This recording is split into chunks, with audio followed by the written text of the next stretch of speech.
करेंगे जलाते आतंकी नौका यहाँ पे बनूंगा तो कैसे करा डाका भाजूंगा कमरा चल का बुझो मन बुझो ಅದು ಹಿಂದೆ ಇದೆಯಾ ಮುಖಕ್ಕೆ ದಿಯಾ बुझो क्या मिट्टा कथा तक बगे सरिया दिया दिया हम कहना भी लिया दरिया वो हंसा रही नौका लगा बैठी बड़ा क्या ये था मुझे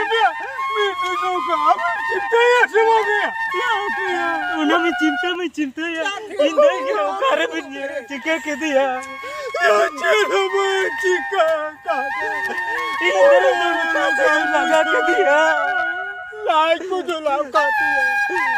ये वालों ना करवाई दी ये वाली दूर ये दिन में गया ए